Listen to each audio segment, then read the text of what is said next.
प्रज्ञान YouTube channel में जुड़े हुए सभी सत्संगी जनों एवं प्रबुद्ध श्रोताओं का स्वागत है। सभी का अभिनंदन है और सभी को मेरा प्रेम पूर्वक जय श्री। पिछले आख्यान में जो मूल कारण जो है वो परमाणु का जो है उसकी परीक्षा के अनंतर उसका परीक्षण किया गया कि जो पदार्थ हैं पृथ्वी आदि उनका जो मूल कारण है, मूल उपादान, वह परमाणु है। इसी प्रकार जो है परमाणु विषयक परीक्षा के अनंतर स्पर्श गुण के आश्रय पृथ्वी आदि चार कार्य द्रव्यों की परीक्षा प्रारंभ करने की भावना से जो है सूत्रकार चतुर्थ अध्याय के दूसरे भाग में जो है उपदेश करते हुए जो उपदेश कर रहे हैं, वहीं से आज का आख्यान आरंभ करते हैं। ओम असतो मा सद्गमय तमसो मा ज्योतिर्गमय मृत्योर्मामृतं गमय। हे परम गुरु परमात्मा, हमें असत्य से सत्य की ओर ले चलो, अंधकार से प्रकाश की ओर ले चलो तथा मृत्यु से अमरता की ओर ले चलो।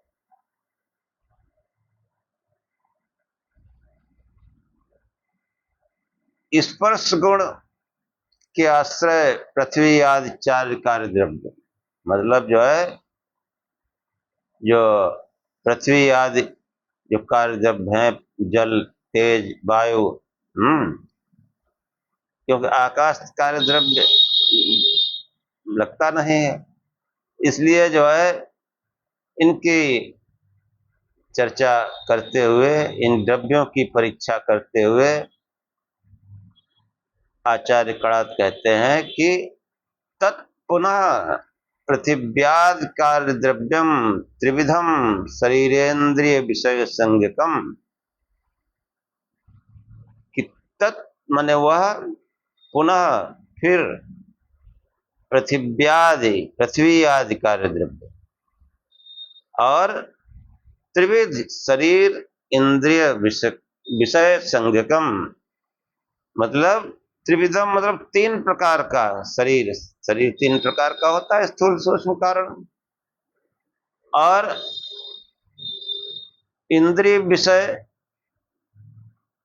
शरीर और इंद्रिय विषय नाम वाला जो है उसके परीक्षा के आरंभ की भावना से मार्स कणाद इस सूत्र के द्वारा संकेत करते हैं कि जो है तत्पुनः, कि पहले जो है वो परमाणु विषयक मूल कारण का पहले अध्याय के प्रथम भाग में बताया गया। अब दूसरे अध्याय में फिर से पृथ्वी आदि कार्य द्रव्य जो है तथा तीनों प्रकार के शरीर और इंद्रिय विषय वाला जो है वो वर्णन करते हैं। हाँ, कि पिछले प्रसंग में पृथ्वी, जल, तेज, वायु चारों द्रव्य नित्य अनित्य भेद से दो प्रकार के होते हैं। नित्य पृथ्वी आदि परमाणुओं का गत भाग में जो है पिछले आख्यान में विवेचन किया गया। प्रस्तुत भाग में जो है पृथिव्यादि कार्य द्रव्य विवेचनीय है।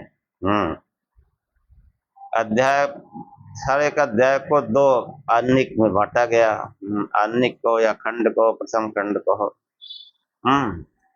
तो प्रथम आनिक हो गया, ये द्वितीय आनिक जो है इसमें प्रस्तुतान्निक में पृथिव्यादि कार्य द्रव्य विवेचनीय है, उसी के अनुसार कार्य पृथ्वी को स्थूल रूप से 3 भागों में विभाजित किया गया।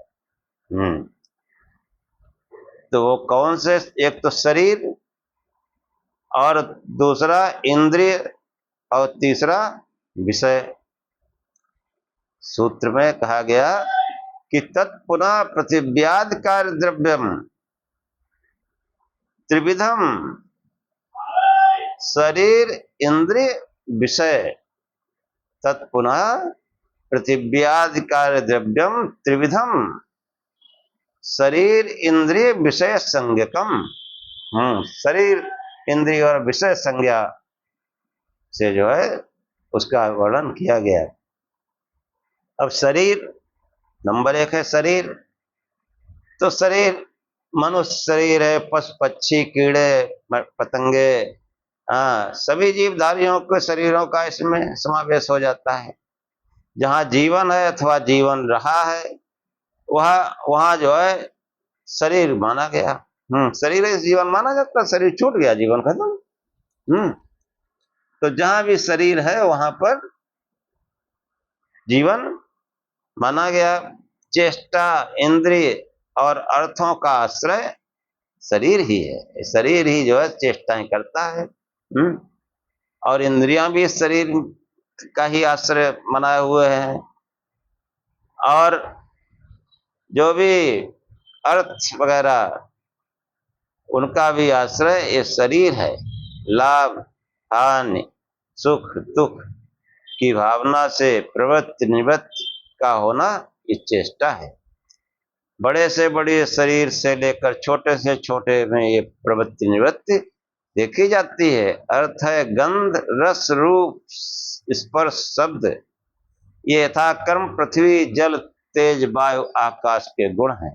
क्रमानुसार है। से गंध है तो पृथ्वी का गुण है, रस जो है जल का गुण है, तेज यानी अग्नि का गुण रूप है, और वायु का जो है गुण स्पर्श है, और आकाश का गुण शब्द है। तो ये जो है इंद्रियों द्वारा ग्राह्य होने की दृष्टि से इंद्रियों के अर्थ हैं। मतलब ये इंद्रियों द्वारा ग्राह्य होने से इंद्रियों के अर्थ हैं। तो ये जो है इसी को कहा गया तत्पुनः पृथिव्यादि कार्य द्रव्यम त्रिविधम शरीर इंद्रिय इंद्रिय विषय संज्ञकम। ये जो है इंद्रियों द्वारा ग्राह्य होने की दृष्टि से इंद्रियों के अर्थ हैं। इस पार्थिव शरीर के संबंध में कहा गया, ये जो है जो पार्थिव स्थूल शरीर दिख रहा, इसके संबंध में कहा गया कि जलीय तेजस वायवी शरीर पृथ्वी पर उपलब्ध नहीं है। अन्य लोकों में हो अथवा अज्ञात हो ऐसा निश्चय कह सकना संभव नहीं है। कदाचित ऐसे शरीरों का उल्लेख जो है वो कल्पना मूलक कि जो भी मतलब शरीर है वो इस पृथ्वी पर ही, इसीलिए इस शरीर को पार्थिव कहा जाता है, स्थूल। और दूसरा क्या है? इंद्रिय घ्राण रसन चक्षु त्वक श्रोत, ये 5 इंद्रियां हैं, शरीर में आश्रित रहती हैं, इसलिए शरीर को इंद्रियाश्रय कहा गया है। इनमें घ्राण इंद्रिय पार्थिव है, रस जलीय चक्षु तेजस त्वक वायवी तथा स्रोत आकाश रूप, और विषय शरीर और इंद्रिय के अतिरिक्त जो शेष रह जाता है वो सब विषय विभाग के अंतर्गत आता है।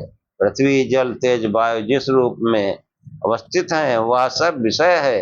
इसमें पृथ्वी और इस प्रकार की समस्त लोक लोकांतर रूप रचना, समस्त जल अखिल अग्नि सूर्य एवं तेजस लोक लोकांतर तथा समग्र वायु रूप तत्व चाहे कहीं उसका अस्तित्व हो, इन सब का समावेश हो जाता है। यद्यपि विषय पहले 2 भागों को भी अपने अंदर समेट लेता है, पर तत्व विवेचन की सुविधा के अनुसार विचार से ऐसा भाग कल्पना कर लिया गया है। कि जो है जो विषय मतलब जो है शरीर और इंद्रिय यही काफी है, लेकिन विषय को भी थोड़ा सुविधा के लिए उसको सम्मिलित किया लिया गया। मानव आज शरीर को पार्थिव बताया, क्या इसके समवायकरण तत्व केवल पार्थिव हैं? जलीय आदि सभी तत्व इसमें देखे जाते हैं। ऐसा प्रश्न करने पर आचार्य कणाद कहते हैं, प्रत्यक्षाणाम संयोगस्य प्रत्यक्षत्वात् पंचात्मकम न विद्यते, कि प्रत्यक्ष और अप्रत्यक्ष द्रव्यों के संयोग का प्रत्यक्ष न होने के कारण पांच भूतों से बना शरीर नहीं है। कि जो है द्रव्यों के संयोग का प्रत्यक्ष न होने के कारण प्रत्यक्ष और अप्रत्यक्ष द्रव्यों के परस्पर संयोग का प्रत्यक्ष नहीं हुआ करता।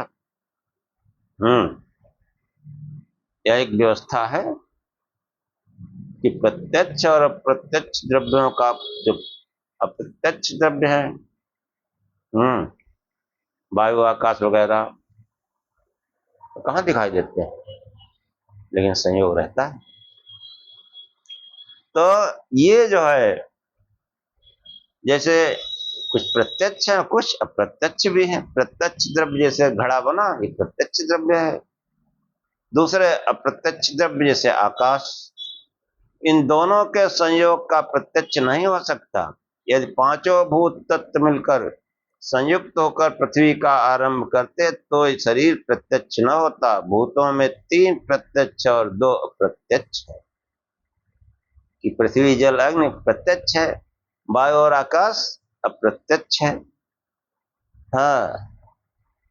तो इनके संयोग का जब प्रत्यक्ष नहीं हो सकता तो उसके आरब्ध शरीर का कैसे प्रत्यक्ष होता?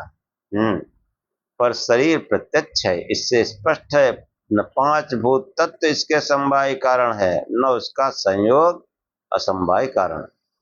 तब शरीर में जलीय आदि अंश उपलब्ध कैसे होते हैं? जल, तेज, वायु, आकाश सभी की उपलब्धि पसीना, रक्त, गर्मी, प्राण, अपान आदि अवकाश दान के रूप में सदा रहती है। कि जल, पृथ्वी, शरीर में पृथ्वी तत्व चलो दिखाई पड़ता है स्थूलता, लेकिन ये जो जल, तेज, वायु, आकाश सभी की उपलब्धि, कि जल की उपलब्धि जैसे पसीना है, रक्त है, इससे मालूम पड़ता है शरीर में जल है। और गर्मी जो लगती है शरीर में, जो गर्मी है इससे अग्नि की प्रतीत होती है। और जो सांस लेते हैं, अंदर बाहर सांस आती जाती है, इससे वायु की प्रतीत होती है। और जो रिक्त स्थान है अंदर भी और बाहर भी, जैसे कान है तो कान में छेद है, ये रिक्त स्थान है। नाक में छेद है, रिक्त स्थान है। और शरीर के अंदर भी तमाम रिक्त स्थान है, हम खाते पीते हैं सब अंदर जाता है ना। तो ये जो रिक्त स्थान मतलब अवकाश दान के रूप में रहता है। ऐसे ही जो है प्राण, अपान ये सब वायु रहती, वायु घूमती, अपान मतलब बैड एयर पास होती है। तो वायु रहता है। तो ये जो है वस्तुतः जलीय आदि अंश शरीर के उपादान अथवा समवाय कारण नहीं है, ये केवल उपस्टंभक यानी सहयोगी सहारा देने वाले हैं। सहयोगी रूप में शरीर के साथ इनका संयोग है, पर उनके समवाय कारण न होने से उनका संयोग शरीर का असमवाय कारण नहीं होता। अन्य भूतों का संयोग केवल आत्मा के शरीर में रहने पर होता है। आत्मा के शरीर से बाहर निकल जाने पर अन्य किसी भूत का संयोग शरीर में नहीं रहता। शुष्क शरीर में केवल पृथ्वी के गंध आदि गुण उपलब्ध होते हैं। यह स्थित शरीर के केवल पार्थिव होने को स्पष्ट करती है। कि जो है आत्मा जब होती है तब ये सभी भूतों का सहयोग रहता है, नहीं रहने पर वो केवल जो है पृथ्वी तत्व रहता है, बदबू खुशबू जो भी है वो भी आती है। इसीलिए जो मुर्दा होता है उसको जो है पृथ्वी तत्व प्रधान होने के कारण, पृथ्वी तत्व मुख्य होने के कारण उसको पार्थिव शरीर कहता है, पार्थिव। और फिर शिष्य प्रश्न करता है कि प्रत्यक्ष और अप्रत्यक्ष द्रव्यों का संयोग यदि प्रत्यक्ष नहीं होता, जो भूत प्रत्यक्ष हैं उन्हें उन्हीं को शरीर का उपादान क्यों न माना जाए। कि जो भूत प्रत्यक्ष हैं उनको माना जाए उपादान, जो पंच महाभूत में जो दिख रहा है, जो प्रत्यक्ष हो रहा है, उन्हीं को उसका उपादान माना जाए, मूल कारण उन्हीं से बना है सब। तो ये जो है इसको समझाते हुए मार्श कड़ात कहते हैं कि गुणांतरा प्रादुर्भावाच न त्रयात्मकम, अन्य गुण का प्रादुर्भाव न होने से और अथवा नहीं है तीन भूतों से बना शरीर त्रिभौतिक। गुणांतरा प्रादुर्भावाच न त्रयात्मकम, कि अन्य गुण का प्रादुर्भाव न होने से और भी नहीं है तीन भूतों से बना शरीर त्रिभौतिक। हाँ, शरीर त्रिभौतिक नहीं है, कारण एक शरीर में जो गुण उपलब्ध होते हैं वे जल व तेज गत गुणों से आरंभ नहीं है। यह जल और तेज शरीर के उपादान होते, मूल कारण होते, तो शरीर में जलीय गुण स्नेह उपलब्ध होता, तथा पृथ्वी जल तेज रूप रस और स्पर्श मिलकर कार्य शरीर में चित्र रूप चित्र रस व चित्र स्पर्श का आरंभ करते, जैसा कि विविध वर्ण के अवयवों से आरंभ अवयव में चित्र रूप उपलब्ध होता है। कार्य में गुणों की उत्पत्ति कार्य गुण पूर्वक हुआ करती है। इस अवस्था के अनुसार शरीर में केवल पार्थिव गुण जो है उपलब्ध होते हैं, इसलिए पार्थिव अवयवों से शरीर का आरंभ माना जाना चाहिए। शरीर का आरंभ अथवा उत्पाद न पांच महाभूतों के संयोग से संभव है, न तीन भूतों के। वो जो है पार्थिव अवयव से शरीर का आरंभ माना जाना चाहिए, मतलब पृथ्वी तत्व से। विजातीय द्रव्यों के संयोग को चाहे वो 5 का हो, 4 का हो या 3 का हो, यह द्रव्यांतर का आरंभक माना जाता है, तो पूर्वोक्त के अनुसार या तो आरंभ द्रव्यांतर में चित्र गुण उत्पन्न होंगे या फिर कोई गुण उत्पन्न न होगा। वह द्रव्य अगंध अरस आदि होकर गुण रहित रहेगा। कि वो द्रव्य जो है उसमें न गंध होगी न कोई रस होगा, तो जब ये नहीं होगा फिर वो गुण रहित होगा। क्यों? कार्य के गुण कार्य गुण पूर्वक होते हैं, इसलिए विजातीय द्रव्यारब्ध कार्य में या तो सब गुणों का समावेश होगा, इकट्ठे हो जाएंगे, या फिर कोई गुण न उभर पाएगा। फलता ये व्यवस्था अत्यावश्यक है कि विजातीय द्रव्यों का संयोग द्रव्यांतर का आरंभक नहीं होता। विजातीय इस व्यवस्था के अनुसार विजातीय द्रव्य के संयोग मात्र को प्रसिद्ध न समझ लिया जाए। इसका मतलब जो है भले आरंभक नहीं, लेकिन इसका प्रतिषेध नहीं किया जा सकता है। आचार्य इस बात को समझाते हुए कहते हैं कि अणु संयोग तो प्रसिद्धा,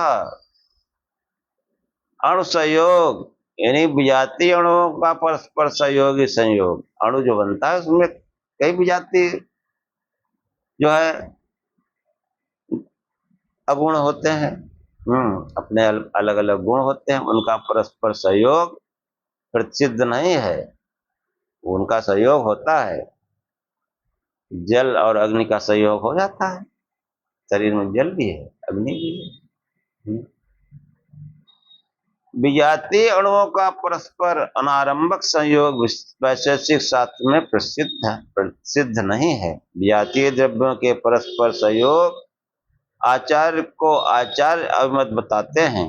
हाँ, न्याय शास्त्र में शरीर को पार्थिव इसी कारण माना गया है कि उसमें पृथ्वी के विशेष गुण उपलब्ध होते हैं। फलता शरीर में क्लेश पाक आदि के रहने पर किसी प्रकार का असंगत्य नहीं है। कि जैसे जो है शरीर गीला हो जाए या इसको पका दिया जाए तो जो है इसके रहने पर कोई असंगत नहीं है। हाँ, फिर प्रश्न करता शंका करता हुआ कि पार्थिव शरीर के और कोई विभाग संभव है अथवा समस्त शरीर एक ही श्रेणी के रहते हैं। हाँ, कि पार्थिव शरीर का कोई और विभाग है या एक ही श्रेणी के शरीर रहते हैं। तो इसको समझाते हुए मार्कसवादी कहते हैं तत्रम शरीरम द्विविधम योनिजमयोनिजम च, वहां शरीर पार्थिव दो प्रकार का है, योनिज और अयोनिज। पार्थिव आपके तेजस आदि शरीरों के बीच वह पार्थिव शरीर दो प्रकार का होता है, एक योनिज दूसरा अयोनिज। योनिज मतलब जो यौन से उत्पन्न होते हैं, और अयोनिज जो योनि से उत्पत्ति जिनकी नहीं होती है। कि गर्भाशय से देह के बाहर आने के मार्ग का नाम अथवा देहोत्पत्ति के स्थान विशेष का नाम योनि है। इस प्रकार से जो देह उत्पन्न होते हैं वे योनिज कहे जाते हैं। योनिज के पुनः दो भेद हैं, जरायुज और अंडज। जरायुज मतलब वो जरा निकलती है, वो एक झिल्ली से जैसे गर्भ ढका रहता है। हाँ, जो भी स्तनधारी प्राणी है वो अधिकांश उनमें वो जरायुज होते हैं, वो एक झिल्ली से कवर रहता है बच्चा गर्भ में, तो उसको जो है जरायुज कहा गया। और कुछ अंडज होते हैं, अंडा निकलता है, अंडे से वो आते हैं। तो जो है योनिज के जो दो भेद हैं वो जरायुज और अंडज। योनि से या तो जरायुज होते हैं पैदा से तमाम पशु मनुष्य, और तमाम पक्षी अंडज होते हैं, अंडे से पैदा होते हैं। जरायु चमड़े जैसी पतली उस झिल्ली का नाम है जिसमें गर्भ के भीतर देह लिपटा रहता है। जैसे मैंने बताया कि वो जो है झिल्ली के अंदर देह कवर रहता है, कभी तो झिल्ली समेत बाहर आ जाता है, कभी कभी फट भी जाती है झिल्ली। जरायु में मानव तथा पशुओं के देह आते हैं, अंडज में पक्षी और भूमि पर सरकने वाले सरीसृप देह आते हैं। योनिज विभाग मैथुनी षष्ठ की दृष्टि से है, जिसमें नर नारी के संयोग द्वारा रजवीर से के सन्निपात से देह का आरंभ होता है। सर्ग के आदिकाल में जब प्राणी का सर्वप्रथम देह प्रकाश में आता है तब वह अमैथुनी षष्ठ।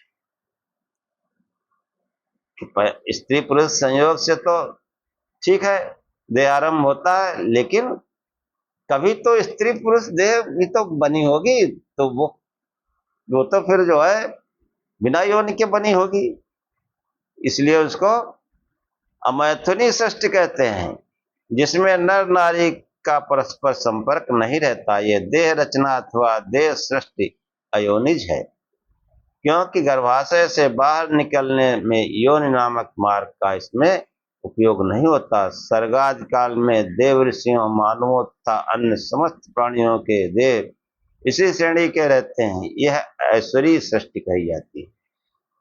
उसकी प्राकृतिक व्यवस्थाओं के अनुसार रजबीज के मूल तत्वों को किसी विशिष्ट खोल आदि में इकट्ठा हो जाने पर देह रचना प्रारंभ होती पुष्ट होती है। अनंतर योग्य अवसर आने पर खोल पट जाते हैं और प्रथम देह प्रकाश में आ जाते हैं। इस सर्ग का चालू काल ईश्वरीय व्यवस्थाओं के अनुसार संचालित होता है, पर सर्ग आदि काल और चालू काल में व्यवस्था अपने अपने रूप में रहती है। उनमें किसी परिवर्तन या सुझाव की कल्पना करना व्यर्थ है। हाँ, उसमें कोई परिवर्तन कल्पना नहीं कर सकते। जो कुछ दिख रहा है वैसे ही है, वैसी व्यवस्था है। अपनी स्थिति को का समझना अपेक्षित रहता है। समझ में अंतर हो सकता है, वस्तुस्थिति कैसी भी हो, समझ पर ताला लगाना उचित नहीं। सच्चाई कहाँ है इसका पता अपने स्तर पर पहुंचकर लग जाता है। कि जो समझ पर, देखो कितनी बढ़िया बात आचार्य उदयवीर कहते हैं, समझ पर ताला लगाना उचित नहीं। बुद्धि हमेशा खोले रखो कि हमारा कहीं बिल्कुल अंधश्रद्धा है, हम उसके बारे में कुछ सुनना ही नहीं चाहते, कुछ समझना ही नहीं चाहते कि जो कर रहे ये सत्य है असत्य है, उसमें कुछ भी दिमाग नहीं लगाना चाहते। जिन शरीरधारियों की पूजा कर रहे हैं वो चेतन तत्व तो नहीं है, फिर भी हम नहीं समझना चाहते, बस बच्चों की पूजा कर रहे हैं। जगत के पदार्थों की पूजा कर रहे हैं, समझना ही नहीं चाहते। तो ये जो है आचार्य देवी शास्त्री कहते हैं समझ पर ताला लगाना उचित नहीं है। दिमाग हमेशा खुला रखो। जाने अनजाने में कुछ गलत करते आए हैं, लेकिन बुद्धि दी है, समझ पर ताला मत लगाओ। बाल समय बच्चिलियो तब तीनों लोग भयो अंधियारे हैं। ये समझ पे ताला मत लगाइए, ऐसा नहीं संभव है। सूरज को कोई पृथ्वी का प्राणी नहीं निकल सकता है, यही समझ पे ताला लगाना उचित नहीं है। अगर समझ पे ताला लगा दिया तो आप आगे नहीं बढ़ सकते, और अध्यात्म में तो बिल्कुल नहीं, क्योंकि बिना तर्क के नहीं आप किसी क्षेत्र में, सांसारिक क्षेत्र में आगे बढ़ सकते हैं, ना आध्यात्मिक क्षेत्र में। तर्क जो है, और तर्क वो बुद्धि से होता है, समझ से होता है, इसलिए समझ पर ताला लगाना ठीक नहीं है। दिमाग हमेशा खुला रखो, सत्य को स्वीकार करने और सत्य को छोड़ने को तत्पर रहो, तभी मनुष्य है, वरना पशु है। पशु को जैसा इशारा कर दिया गया वैसा करता है, वो अपना विचार थोड़ा ही लगाता है, वो इशारे समझता है मालिक के, वैसे करता है। भूख लगती है तो जो कोई मिल जाता है खा लेता, प्यास लगती पी लेता है। लेकिन मनुष्य ऐसा नहीं है। हाँ? मनुष्य जो है वो अपने समझ को, अपनी बुद्धि को बराबर खोले रखे, और समझ पे ताला लगा लिया कि बस जितना हम जानेंगे बहुत है, तो फिर नहीं आगे बढ़ सकते। कितना भी जान लो फिर भी गुंजाइश बनी रहती जानने की। हाँ, हमको जो है कोई बात अगर है तो उस पर विचार करना चाहिए। समझ पे ताला बंद, यही तो होता है। तमाम संस्थाएं हैं, बता दिए 5,000 वर्ष के कल्प होता है, 1250 वर्ष का एक युग होता है। हाँ, मैं गया था एक संस्था का नाम नहीं लूंगा, तो हमने कहा रुकिए भाई, हमने कहा ये रामकृष्ण का तो चलो निश्चित इतिहास नहीं मिलता, गौतम बुद्ध का मिलता है। ईसा पूर्व 600 ईस्वी पूर्व हुए वो, 2600 वर्ष पूर्व। अब ये बताओ कलयुग में पैदा हुए, द्वापर में हुए, त्रेता में हुए, 1250 किलो। अब वो बस अब उत्तर नहीं दे सकते, क्यों? समझ में ताला लगा रखा है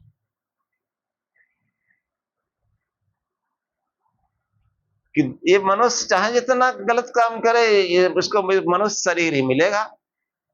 कैसे मिलेगा? अन्य होने में जा सकता है? हमारे वेद शास्त्र कहते हैं, हमारे महापुरुष कह गए।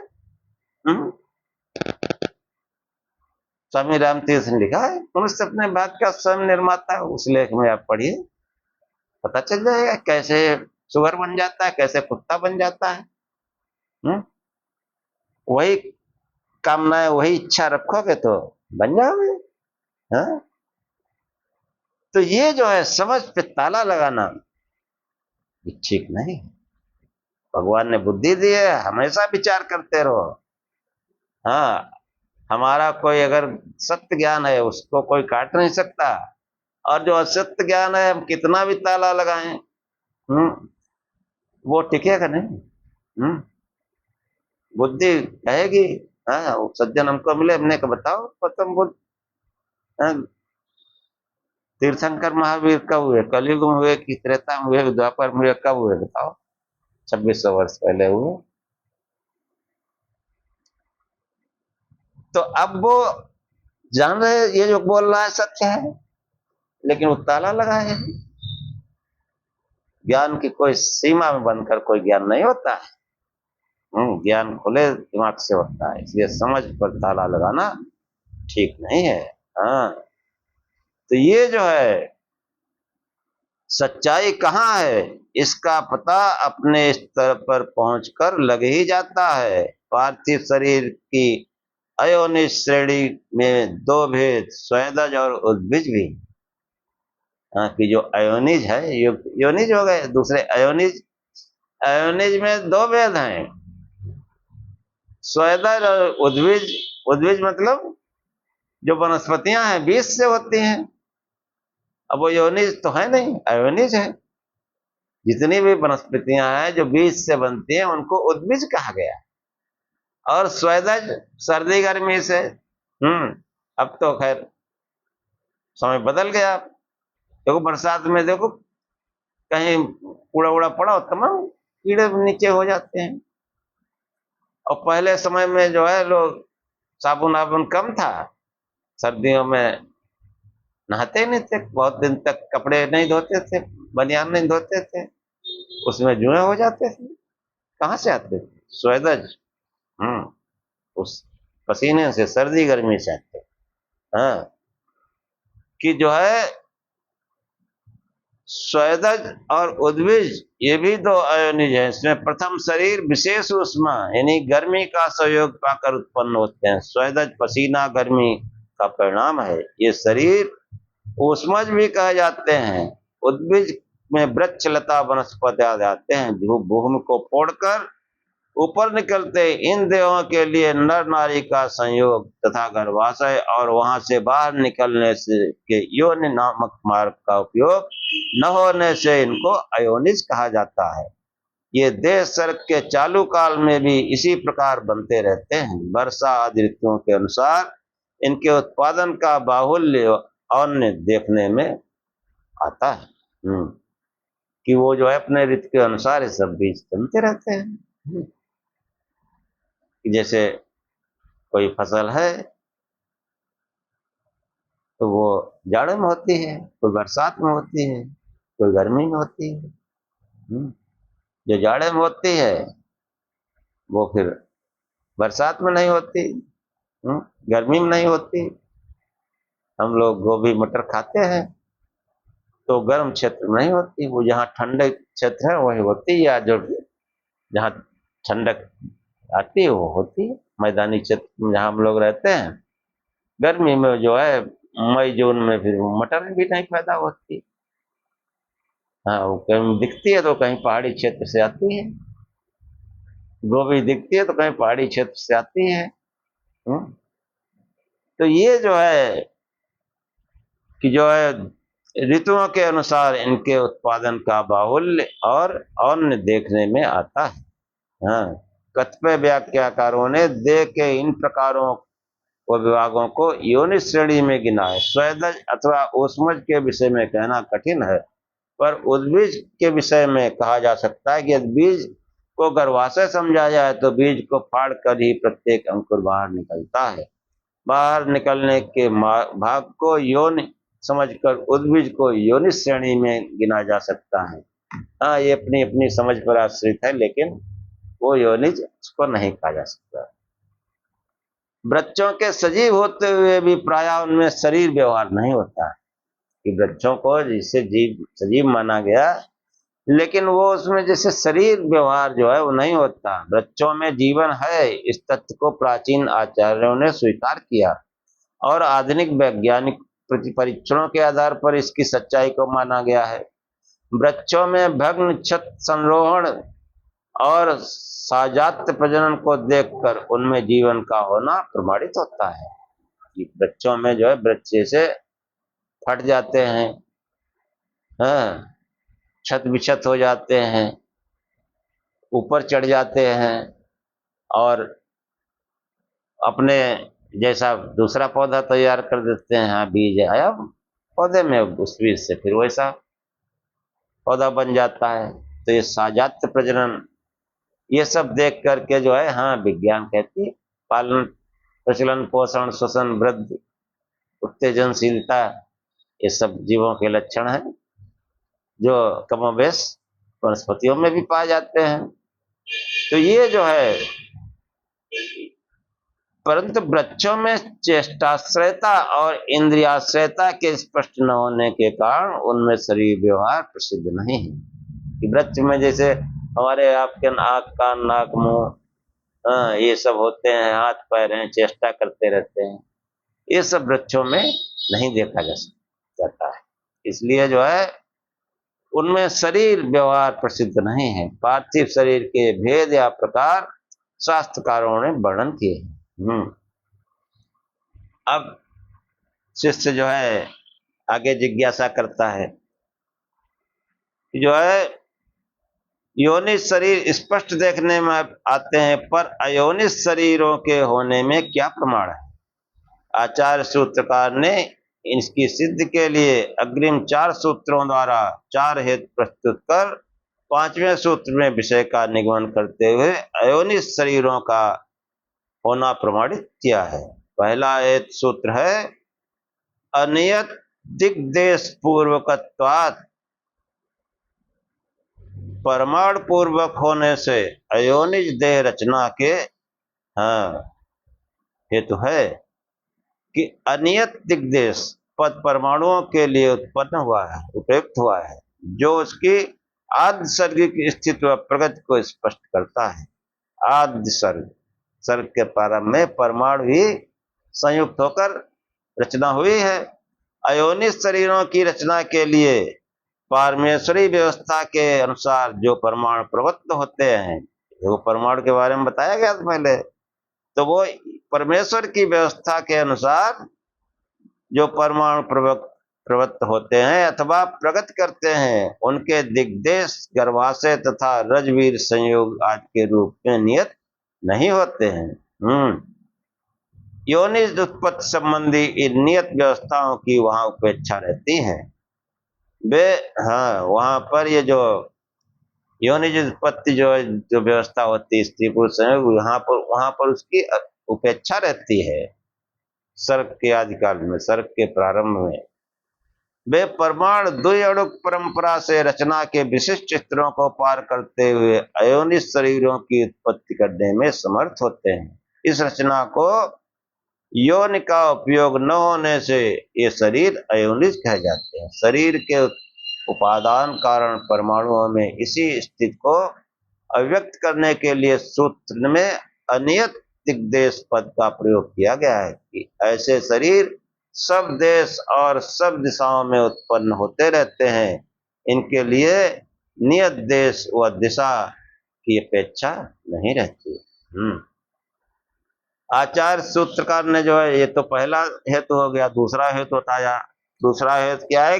धर्म विशेषाच, धर्म विशेष और अधर्म विशेष से जीवात्मा अपने शुभ और अशुभ कर्म, ये शुभ अशुभ कर्म यही धर्म और अधर्म विशेष है। शुभ और अशुभ कर्मों के अनुसार आगे आने वाले शरीरों को धारण किया करते हैं। ये बात योनिज अयोनिज दोनों प्रकार के शरीरों में समान है। दोनों प्रकार के, जो आदि सर्ग में वो ये आत्मा नित्य है, जीवात्मा नित्य है। जब जो है इस सृष्टि का विनाश हो जाता है, प्रलय हो जाता है, तो अपने सूक्ष्म देह में रहती है और फिर अपने शुभ अशुभ कर्मों, धर्म और अधर्म के अनुसार फिर जो है उत्पन्न होती है। कि दोनों जगह सुख दुख प्राप्ति आदि में भेद होने व शुभ अशुभ कर्मों के उत्कर्ष के कारण अयोनिज शरीरों की प्राप्ति में इनका विशेष दायित्व रहता है। आत्माओं के अपने उत्कृष्ट शुभ अशुभ कर्म उन शरीरों की प्राप्ति में निमित्त होते हैं। उत्कृष्ट धर्म विशेष से देवर्ष आदि के अयोनिज शरीर स्वर्ग आदि काल में प्राप्त होते हैं। हाँ, उत्कृष्ट धर्म जिसे कोई अध्यात्म भजन भाव करता रहा, समाज सेवा परहित परोपकार करता रहा, तो वो धर्म विशेष से जो है वो ये धर्म विशेष है, जो देवर्ष ऋषि मुनि को ज्ञानी महात्मा पैदा होता है।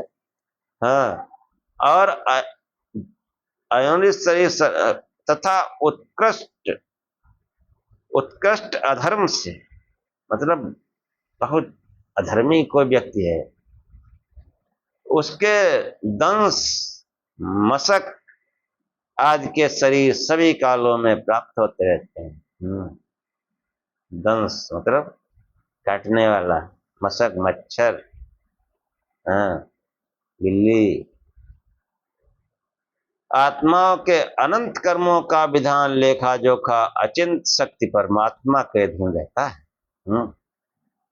अशरीर अवस्था में स्वयं आत्मा के लिए प्रयत्न रहती है, ऐसी अवस्था कम है। हाँ, कि शरीर अवस्था में तो होता है, और शरीर अवस्था में ये जो है अचिंत शक्ति परमात्मा के अधीन रहता है। उन व्यवस्थाओं के अनुसार समस्त प्राकृतिक क्रियाकलाप चलते रहते हैं। अशरीर अवस्था में स्वयं आत्मा इसके लिए प्रयत्नशील रहते हो, ऐसी संभावना कम है।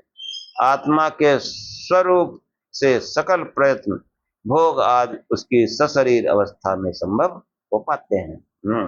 इसलिए शरीर मिला है, बढ़िया बढ़िया काम करो भाई, शुभ कार्य करो। ये जो पाखंड से बचो किसी तरीके से, भगवान ने बुद्धि दी है, विचार करो। हाँ, पूजा पाठ बहुत करते हैं, फिर भी दुखों से घिरे रहते हैं, चिल्लाते हैं भक्तजनों के संकट क्षण में दूर करे। अरे भक्त ही कहाँ है? दुनिया खजार भर रखी है अलमारी में। ईश्वर का नाम निशान नहीं है, सुखी होना चाहते हैं। इसलिए जो है समझ पर ताला मत लगाओ कि हमारे पुरखन से होते अब बताओ, 20 साल से कर रहे हैं, अब तुम हमका अच्छा बता रहे हो। लेकिन भगवान ने बुद्धि दी है, इसीलिए मनुष्य महान कहा गया। सोचो, हाँ, कि 400 योजन मुंह फैलाने वाली जो है 100 योजन मुंह फैलाने वाली महिला नहीं होती है। और इस संसार का कोई प्राणी सूरज को नहीं निकल सकता। अब विद्वानों की बदमाशी कहो, कुछ कहो, वो इसी को सिद्ध करने में लगे हैं। वेदांत को उपदेश नहीं करते हैं, वेदों में कोई पढ़ सकते हैं, लेकिन इनमें मौज आती, मस्ती, किस्सा कहानी, और वो भी बेवकूफी भरे हुए। हम तो ऐसे कहेंगे जैसे हंसी मजाक चल रही है। इतना अध्यात्म गंभीर विषय है, मनोरंजन का विषय है। हाँ, कि सूरज वरदान देने आ गया। सूरज 1 साल तक, 1 महीने तक अयोध्या में तपता ही रहा। यह वैज्ञानिक बातें, इसीलिए जो है पढ़े लिखे लोग कहते हैं क्या बकवास, क्योंकि उनको सनातन के जब मूल जो वास्तविक सनातन है उसको समझाया नहीं गया। हाँ, जो थोड़ा बहुत जानते हैं, नहीं जानते, पहली बात उस पुराण को लेकर बढ़िया बढ़िया लच्छेदार बातें करके पैसा कमा रहे हैं। कुछ कह दो तो बिगड़ जाएंगे, उनके गुंडे बदमाश पड़े हुए हैं। हाँ, लेकिन बहुत विचारणीय है। अब जो है आगे देखो कि तीसरा हेतु क्या है। तीसरा हेतु है कि समाख्या भावाच, समाख्या संज्ञा नाम से होने से भी जो है ये हेतु होता है कि यह आशंका सामने आती है कि सर्गादि काल में जब देवर्ष आदि को अयोनिज शरीर प्राप्त हुए, उनके माता पिता के भाव में उनके नाम किसने रखे। सूत्रकार ने बताया, सर्गादि काल में अन्य पदार्थों के नाम वेदादि माध्यम से परमात्मा ने जैसे बोधित किए, ऐसे ही माता पिता के बिना अयोनिज शरीर प्राप्त करने वाले देवर्ष आदि के व्यक्तिगत नामों का निर्देश परमात्मा की आंतरिक प्रेरणा से किया गया। अग्नि, वायु, आदित्य, अंगिरा, स्वयंभू, मनु, ब्रह्मा आदि प्रेरणा से किया गया। हाँ, आदि ऐसे ही नाम है।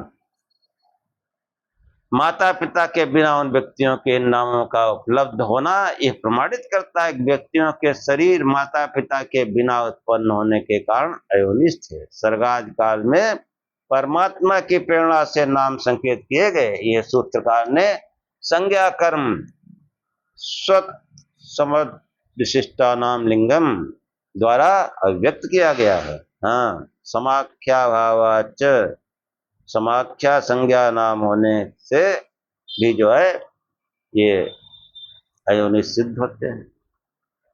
और इस भावना को चौथे हेतु में सूत्रकार ने प्रस्तुत किया। संज्ञा या आदित्वात, संज्ञा नाम से पहले होने के कारण उन नामों वाले व्यक्तियों के शरीर अयोनिज थे।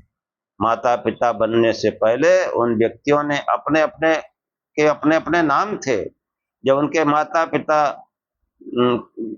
के बिना हो सके थे तब उन शरीर माता पिता के बिना होने के कारण अयोनिज थे, इसमें कोई संदेह नहीं है। और अंत में बताते हुए कहते हैं कि सत्य योनिजा, प्रसंग का निगमन करते हुए महर्षि कणाद कहते हैं संत योनिजा, संत मतलब है अथवा होते हैं, अयोनिज देह होते हैं। उक्त हेतुओं के आधार पर जो पहले अभी बताए गए, ये निर्वात प्रमाणित हो जाता है कि अयोनिज शरीर होते हैं। सब प्रकार के शरीरों का विवरण बस सूत्र में दे दिया गया है। ये शरीर आत्माओं के सुख दुख आदि भोग के आयतन तथा विविध चेष्टा एवं इंद्रियों के आश्रय माने गए हैं। आत्माओं को ऐहिक दुख सुख आदि की प्राप्ति शरीरों के बिना नहीं होती। और इस अध्याय का उपसंहार होने पर प्रकृत अर्थ की अधिक दृढ़ता के लिए सूत्रकार ने वेद और वैदिक प्रमाणों का संकेत किया गया कि वेद लिंगाच, वेद प्रमाण होने से भी कि वेद रूप लिंग अथवा प्रमाण तथा दूसरा वेद मूलक लिंग प्रमाण ब्राह्मण आदि ग्रंथ। तात्पर्य हुआ कि वेद तथा वेद मूलक अन्य ग्रंथ वैदिक साहित्य अयोनिज शरीर के होने में प्रमाण है। हाँ, ऋग्वेद में जो है आता है कि जो हमारा पालक और उत्पादक है, न वो केवल हमारा प्रत्युत जो समस्त विश्व का विधाता और प्राणियों को कर्म का ज्ञाता है, जो एकमात्र अग्नि वायु आदि देवों के नामों का धाता है स्थापता है, उस परमेश्वर के विषय में असाधारण ज्ञानी जन जब प्रश्न किया करते हैं कि परमेश्वर कौन है, उस परमेश्वर के अंतर्यामी प्रेरिता रहने से आपस नामक प्रकृति रूप मूल तत्व जगत उत्पत्ति के लिए गर्भ धारण करते हैं। जहाँ समस्त देव संगत हो अव्यक्त होते हैं, उस परमेश्वर के अंतर्गत समस्त विश्व अर्पित है, विद्यमान रहता है। हाँ, इस प्रकार के जो है मंत्र आए हैं।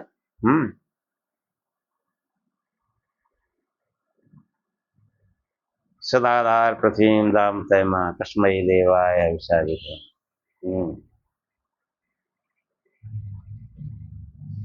ईशाना सर्व विद्यानाम ईश्वरा सर्वभूतानाम ब्रह्माधिपति, ब्रह्मोड़ोधिपति, ब्रह्माधिपति। ब्रह्मा कहाँ से आया? ब्रह्मा था ही नहीं, वो ईशान प्रभु था। हाँ? ईशाना सर्व विद्यानाम, समस्त विद्याएं उसी से चालित हैं, उसी विद्या से नाम रख दिया गया ब्रह्मा को। ब्रह्मा का अधिष्ठाता, जाओ रचना करो। ब्रह्माधिपत ब्रह्मणोधिपत शिवो में सदा शिव हम, हे प्रभु मैं तुम्हारी कृपा से शिवोम की अवस्था को प्राप्त करूं। शिवोमय अस्तु, तुम मेरे लिए कल्याणकारी हो।